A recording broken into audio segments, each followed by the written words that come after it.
Chen's Marketplace had been a fixture in Seattle's retail landscape for 30 years. What started as my father's small corner store had grown into a chain of 12 upscale supermarkets known for their quality imported goods and traditional customer service. But as I stood in our flagship store's management office, watching my brother David's face turn red with anger, I knew one era was about to end. "Your digital transformation nonsense stops now," David snapped, waving a printout of my latest proposal. "We're a family business, Sarah. Our customers come here for the personal touch, not, what did you call it? Omnichannel retail experiences. My name is Sarah Chen, and at 32, I was about to be fired from my family's business, not because I was wrong, but because I was right too soon. The market is changing. I tried one last time. Online grocery delivery grew 400% last year alone. If we don't adapt, enough." David slammed his hand on the desk. "You've wasted hundreds of thousands on your pet projects, mobile apps, delivery partnerships, inventory automation. None of it fits our brand." I glanced at Dad, sitting quietly in the corner. James Chen had built this business from nothing after immigrating from China, but lately he'd stepped back, letting David run things.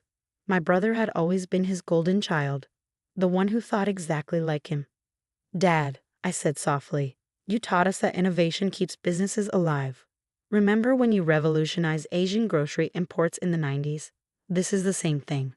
The world is changing." Dad's face remained impassive. "Some changes aren't worth making, Sarah. Our customers like things the way they are." "Really?" I pulled up sales figures on my tablet. "Is that why our revenue has dropped 15% in the last quarter? Why our customer base is aging? Why Whole Foods and Amazon Fresh are eating into our market share? Because you've distracted us from our core business," David shouted. "While you've been playing with your tech toys, our traditional operations have suffered. Well, it ends today." He pulled out a formal letter. "The board, which you'd know includes Dad and me as majority shareholders, has voted to terminate your employment, effective immediately. We're also canceling all technology initiatives and returning to our traditional business model." My hands shook slightly as I took the letter. 10 years of work of trying to drive our family business into the digital age ended with 2 signatures. "Security will escort you out," David continued, pressing a button on his desk. "Your access to all company systems has already been revoked." I looked at Dad again, seeing not anger but something worse. Disappointment. He never understood why his daughter, with her Stanford MBA, couldn't just accept the old ways of doing business. "You'll regret this," I said quietly, gathering my things. "Not because you fired me, but because you're choosing to be blind to the future." "The only thing I regret," David replied, "is letting you waste so much time and money on your tech fantasies. Chen's Marketplace is about tradition, about personal service, not apps and algorithms." 2 security guards appeared at the door. As they led me through the store, past employees I'd worked with for years, I held my head high. Let them see. Let them remember. Only when I reached my car did I allow myself to smile. Poor David. So confident in his victory, so certain he'd stopped my tech fantasies just in time. He had no idea what was really happening. My phone buzzed. A message from Marcus, my secret partner and former head of it at Chen's. Everything transferred before they cut access. Project Phoenix is ready. Perfect timing. For the past 18 months, while fighting my losing battle to modernize Chen's Marketplace, I'd been building something on the side.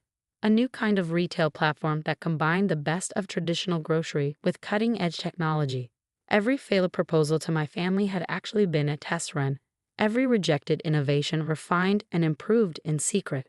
The Seattle office of my startup, Phoenix Market, looked nothing like Chen's traditional stores.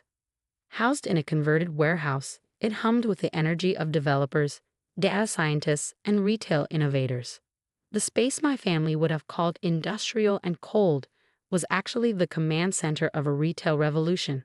"Status report," I called out, entering the main floor. "Mobile app downloads exceeding projections," Lisa, my head of digital, reported. "Early access customers love the AI-powered shopping lists and recipe integration." "Delivery network is ready," Marcus added. "Fleet of electric vans fully automated and tested. We can guarantee 1-hour delivery across the entire Seattle metro area." I nodded, watching our systems track inventory, predict demand patterns, and optimize delivery routes in real time. Everything my family had rejected as unnecessary technology was here, working perfectly.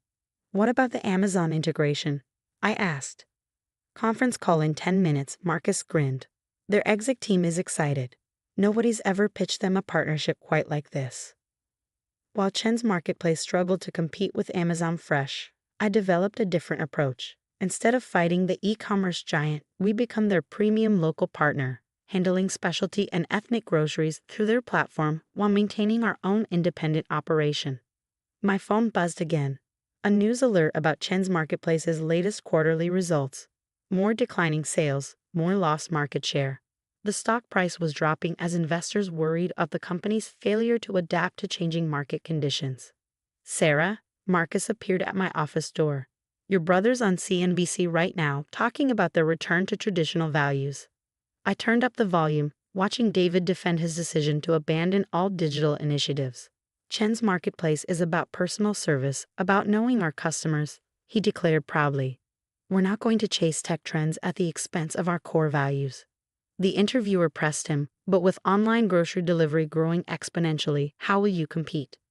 Our customers come to us for the experience, David insisted.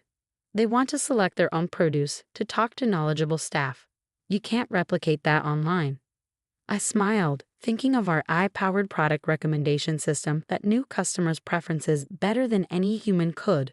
Our computer vision technology that could select better produce than most experienced staff. Time for the Amazon call, Marcus reminded me. The next hour would change everything, but not just for me, for the entire retail industry. David thought he was protecting our family's legacy by clinging to the past. He was about to learn that true legacy isn't about preserving old methods, but about evolving to serve customers better. Ready to launch? Lisa asked as I headed to the conference room. I thought about Dad's face when he signed my termination letter, about David's smugness in thinking he'd stop change from coming. Ready, I confirmed. Time to show them what the future of retail really looks like. The next few hours would transform not just my career, but the entire concept of what a family business could become. But that's another story, one that begins with a simple announcement that would make my brother choke on his morning coffee. Amazon announces revolutionary partnership with Phoenix Market, transforming local grocery delivery. The morning after the Amazon announcement, I sat in Phoenix Market's command center watching our systems light up with activity. The partnership news had broken at 6 a.m. Eastern Time. By 9 a.m. Pacific, our app downloads had crashed our servers twice. 20,000 new customers in 3 hours, Lisa reported, monitoring the analytics dashboard. Social media's exploding. Everyone wants to know how a startup nobody's heard of landed an exclusive Amazon partnership. I smiled, thinking of the 18 months of secret development that had made this possible. While my family focused on traditional retail metrics, we'd built something that redefined the entire grocery experience. Sarah, Marcus burst into the room. You need to see this. Chen's Marketplace stock is in freefall, down 30% since the market opened. I pulled up the financial news on my tablet. The headlines were brutal. Chen's Marketplace future in doubt as Amazon partners with innovative competitor. Traditional grocery chain faces digital disruption. Former executive's new venture threatens family business legacy. My phone buzzed. David's number. I let it go to voicemail. CNBC wants an interview, Lisa said. They're calling us the future of hybrid retail. Before I could respond, the security desk called. Ms. Chen, your father is here. I froze. Dad hadn't tried to contact me since the day they fired me. Send him up. He looked older somehow, standing in the doorway of our ultra-modern office. His eyes took in the screens showing real-time data analytics, the developers coding new features, the electric delivery vans being loaded in our automated warehouse. This is what you were trying to tell us, he said quietly. All those proposals, all those ideas we rejected. This is just the beginning, I replied. Would you like to see how it really works? For the next hour, I showed him everything. The AI system that learned customer preferences and automatically suggested recipes based on dietary restrictions and past purchases. The computer vision technology that sorted produce better than human hands. The automated warehouse where robots picked and packed orders with 99.9% accuracy. That's why Amazon chose us. I explained as we watched the system work. We're not just another delivery service. We've reinvented the entire grocery experience. And our customers? Dad asked. The ones who like traditional shopping? I pulled up our customer interface. They can still have it. Our stores combine digital convenience with personal service. Watch. I showed him how customers could chat with real product experts through the app, how our smart shopping carts guided people through physical stores while suggesting complementary items, how our system remembered every preference and interaction. This isn't destroying tradition, I said softly. It's evolving it, making it better. Dad was quiet for a long moment. Your brother is calling an emergency board meeting. Chen's stock has lost almost half its value since your announcement. I know. He wants to sue you, claims you stole company secrets. I laughed. Everything we built here is original. Every innovation they rejected, we developed from scratch. Check the patents. Before he could respond, Marcus rushed in. Sarah, you need to see this. Chen's just announced they're launching their own delivery service. They're trying to partner with Instacart. I pulled up their press release and shook my head. Too little, too late. They still don't understand. This isn't about delivery. It's about reimagining the entire retail experience. As if to prove my point, our screens lit up with new data. The lunchtime rush was starting, and our AI was already adjusting delivery routes, predicting demand spikes, ensuring every order would arrive exactly when promised. 3 minutes average delivery delay, Lisa announced proudly, across 5,000 active orders. Dad watched the system work, and I saw something change in his expression. The same look he had 30 years ago when he first realized he could revolutionize Asian grocery imports. The board meeting, he said slowly. Would you come? I hesitated. To what end? To show them this. All of it, before we make another mistake. 2 hours later, I stood in Chen's Marketplace's familiar boardroom. The same room where they'd fired me, now filled with panicked board members watching their investment collapse. David was mid-rant when I walked in. Have to stop them. They're destroying everything we've built. No, I said clearly. We're building something better, and you can either adapt or become obsolete. What followed was the most intense presentation of my life. I showed them everything, the technology, the customer data, the growth projections. With each slide, the reality of their situation became clearer. We're not just losing market share, I concluded.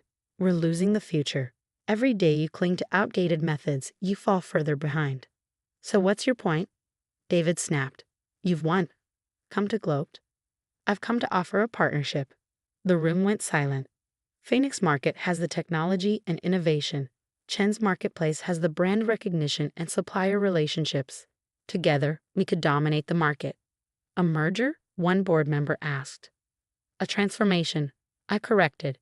Chen's stores become hybrid locations, traditional shopping enhanced by our technology. Our delivery network handles online orders. Both brands grow stronger together. And who would run this transformed company? David asked tightly. We both would. You understand traditional retail operations. I understand digital innovation. We need both. The board deliberations lasted 6 hours. In the end, survival instinct won out over pride. Chen's Marketplace would merge with Phoenix Market, creating a new kind of retail company that bridged tradition and innovation. The next few months were intense, converting Chen's stores with our technology, training staff on the new systems, helping customers adapt to the changes. But the results were undeniable.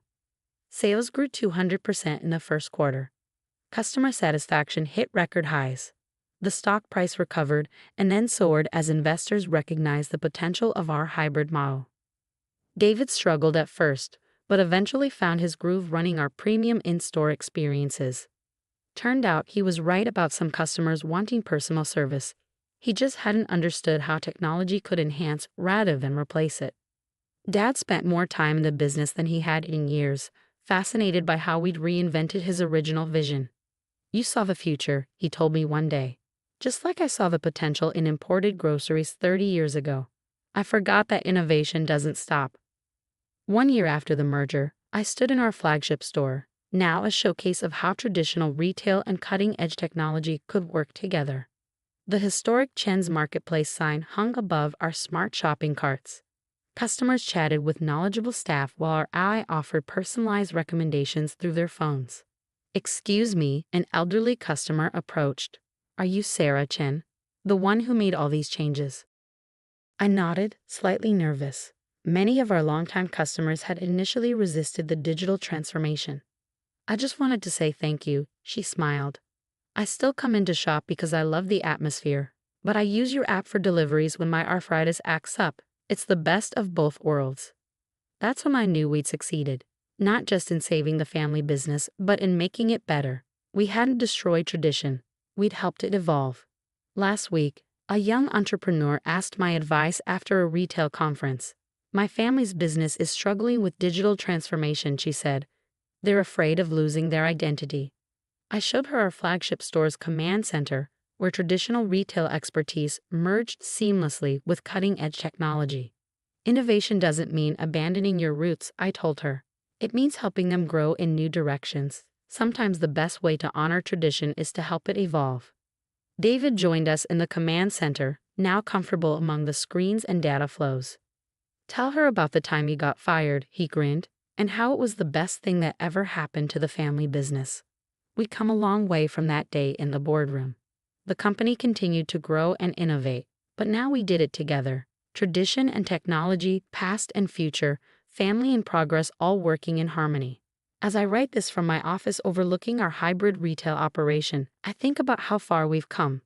The tech fantasies that got me fired have transformed not just our family business, but the entire retail industry. Dad still comes to work every day, proud to see his immigrant's dream evolve into something he never imagined. David has become a champion of innovation, always pushing us to find new ways to enhance the customer experience. And me? I learned that true innovation isn't about destroying the old to make way for the new. It's about finding ways to make them work together, creating something better than either could be alone. After all, family businesses, like families themselves, don't have to choose between tradition and progress. They just need the courage to let both grow together.